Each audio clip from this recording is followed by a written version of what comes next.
Kita lanjutkan kembali perbincangannya, Bang Henry. Tadi kalau misalnya dibilang strateginya harusnya seperti apa? Karena kalau mau lepas dari bayang-bayang kan juga sulit begitu. Program kerja akan dilanjutkan, orang-orangnya juga kurang lebih sama, komunikasi juga baik tadi Anda bilang gitu. Enggak kan kalau kita lihat memang orang-orang yang dekat Pak Prabowo itu lingkarannya kan lingkarannya dia lama tuh. Mas Pras, Sugiono, Mas Angga, Sudaryono itu kan lingkaran-lingkaran lama ya. Jadi kalau strateginya gimana sih ya nggak usah dibahas juga karena saya yakin Pak Prabowo mengerti apa yang dia lakukan. Tapi kalau kita lihat program aja, program-program flagshipnya Pak Prabowo tuh program dia. Makan gratis juga dia, sekolah rakyat dia, Koperasi Merah Putih itu Sumitro banget kan. Terus kemudian beberapa program yang memang katanya kita harus bisa berdiri sendiri dan lain-lain itu dilakukan gitu. Program-programnya Pak Jokowi yang dilakukan ada, tapi tidak se-flagship apa yang dia lakukan. Itu kalau dari sisi program. Kalau dari sisi kabinet misalnya, Pak Prabowo waktu itu secara objektif menilai pemerintahannya nilainya 6. 6 aja. Ya iya masa ya nggak mau naik jadi 7, jadi 8, jadi 9 kan. Nah kalau dalam sepak bola, ngelihat sebuah tim dalam pertandingan, nggak bagus mainnya, itu kan pasti diganti. Gitu. Cuma siapa yang diganti kan, kita sebagai penonton kan bisa nunjuk-nunjuk doang. Oh si ini nih nggak oke nih, oh di sini nggak oke nih. Tapi nggak diganti-ganti ya emang terserah pelatihnya kan, terserah manajer klubnya atau manajer timnasnya gitu ya. Nah, ini Pak Prabowo kan juga gitu, dia punya penilaian sendiri. Kalau ganti orang, menurut saya ada 3 nih, ciri khas faktornya.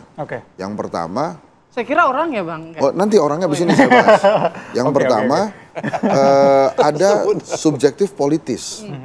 Subjektif politis itu dia akan pertimbangkan nih kalau saya ganti akan mengganggu kekuatan politik saya nggak? Gitu. Misalnya ada 1 anggota parpol diganti, tapi di situ di kabinetnya ada 5 menteri dari parpol itu. Jadi kalau 1 hilang masih ada 4. Ini anggota apa ketuanya? Oh ya nanti kita bahas itu. Jadi masih aman nih, masih aman. Terus yang 1 orang gimana? Dia cukup jadi pentolan nih. Kelihatannya di partai itu pentolannya banyak gitu ya. Itu kan pasti dihitung. Kemudian yang kedua, subjektif like and dislike. Nah like and dislike ini kalau Pak Prabowo ada 2 nih kategorinya. Yang pertama dia nggak bisa manage stakeholdernya. Misalnya contohnya Menteri Pendidikan Tinggi kemarin kan nggak bisa manage stakeholdernya tuh di demo sama anak buahnya gitu ya. Nah sekarang siapa nggak bisa manage stakeholder nih? Itu kan dilihat-lihat tuh. Ada protes nggak dari kalangan-kalangan sekitarnya dia terhadap kebijakan. Kemudian yang kedua bikin gaduh. Kalau ada menteri bikin gaduh mulu pusing juga Pak Prabowo nih. Statementnya. Nah gitu-gitulah. Nah ini subjektif like and dislike. Kalau nggak suka kenapa dulu dipilih? Ya kan people change ya. Bisa berubah. Dulu gue suka sekarang nggak suka kan ya masalah waktu aja. Nah yang ketiga pastinya objektif tentang kinerja. Nah ini yang tahu Pak Prabowo lah. Nah hal-hal seperti ini kan pasti dia pertimbangkan. Jadi kalau Reza tadi nanya strateginya, mungkin begitu tuh strateginya. Orangnya Bang? Ya, orangnya, orang beberapa kita nonton TV One, kalau paling sering hal-hal yang kontroversial ditayangkan, gitu ya. Nah kira-kira kelihatannya arahnya ke sana. TV One tuh lebih paham gitu dibandingkan pengamat politik ya. Jadi kita nonton, oh ini, gitu ya. Jadi menurut saya sih itu tuh kejadian. Tapi kalau kita melihat Pak Prabowo berterima kasih kepada Pak Jokowi, menghormati Pak Jokowi, terus kemudian kita mengharapkan Pak Prabowo nggak ngobrol lagi sama Pak Jokowi. Ini kan sekarang udah LDR-an yang satu di Solo, satu Jakarta kan, tapi masih sering ngomong gitu ya. Tapi kalau kita ngarepin mereka nggak, Pak Prabowo tiba-tiba melupakan Jokowi, ngejauhin Jokowi, forget it. Saya yakin nggak akan kejadian Prabowo. Berarti gitu, artinya Jokowi. sekarang penilaian terhadap kabinetnya tengah berjalan nih Mas Hendar Sam begitu ya. Artinya tidak menutup kemungkinan kalau ada pergantian personil nih di Kabinet Merah Putih. Nah apakah memang ini juga ada sinyal pertemuan ataupun juga kunjungan Pak Sufmi Dasko di rumahnya Bu Mega beberapa hari lalu ini jadi sinyal nggak kemungkinan yang gantiin nanti PDIP masuk sebagai pengganti. Makanya kalau off air hati-hati bro. Bisa ditanyain di on air. Salah ngomong. Enggak, jadi gini. Kembali lagi lah ya kan bahwa secara normatif Undang-Undang Dasar itu sudah memberikan mandat ya kan kepada presiden secara mempunyai hak prerogatif untuk menentukannya kapan.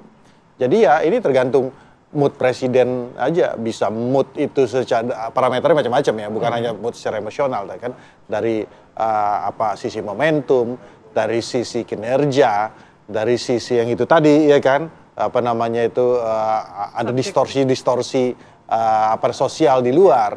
Nah, tapi kan yang paling tahu itu beliau. Dan itu kan kita harus melihatnya juga sebagai seorang presiden, harus melihatnya kan secara holistik. Tidak bisa juga melihatnya itu secara parsial, bahwa kalau ada satu kesalahan, contoh seperti yang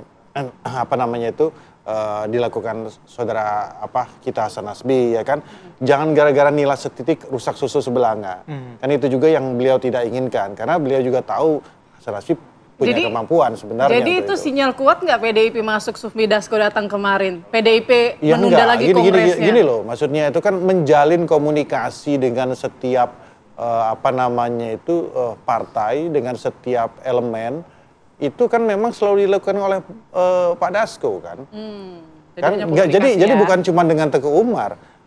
Coba kita lihat pada saat dengan teman-teman buruh, dengan teman-teman aktivis. Memang Bang Dasko memang dekat dengan aktif semua ya? Itu. Memang aktif, memang beliau inilah memang yang menjadi kepanjangan tangan. Ya, jadi pemersatu bangsa. Kepanjangan tangan daripada Pak Prabowo untuk melakukan itu. Pak Prabowo punya konsep seperti itu.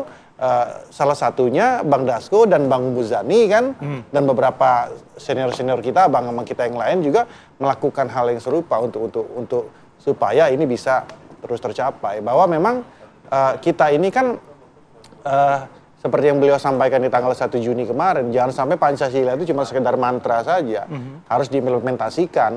Ya kan, Bung Karno sebagai penggali dan penggagas Pancasila itu salah satunya, ya sila ketiga itu persatuan Indonesia itu ya ini bunyinya ini yang memang harus kita alarm ini kita gunakan untuk apa? Bukan masalah apa-apa, situasi di luar ini lagi nggak bagus-bagus saja, geopolitik kita lagi nggak bagus-bagus saja, ya kita pakai ini jadi sebagai sandaran gitu loh, ya kan?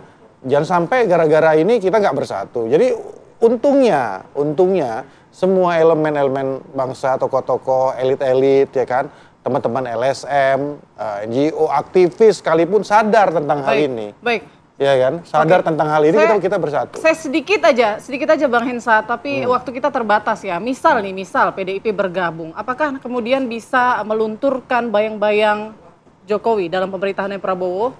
Nggak akan bisa. Orang Gibrannya ada di samping Pak Prabowo gimana? Jadi selama masih ada wapres? Lah orang ngelihatnya Gibran itu kan pasti inget lah kalau dia tuh anaknya Pak Jokowi gitu. Ya udah sih, itu.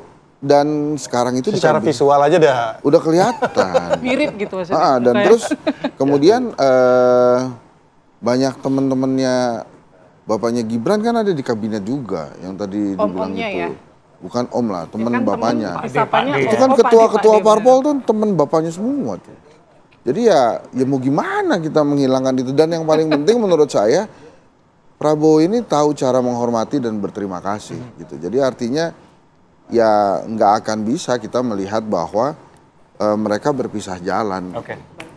Iya, baik. Kita akan melihat saja apakah memang strategi yang digunakan merangkul semua pihak ini akan berjalan dengan baik, atau apakah publik juga masih akan tetap melihat bayang-bayang Pak Jokowi di pemerintahan yang ini. Terima kasih Bang Henry, Bang Hendra sudah bergabung bersama kami. Oke. Kita akan tunggu seperti apa nanti ke depannya ya.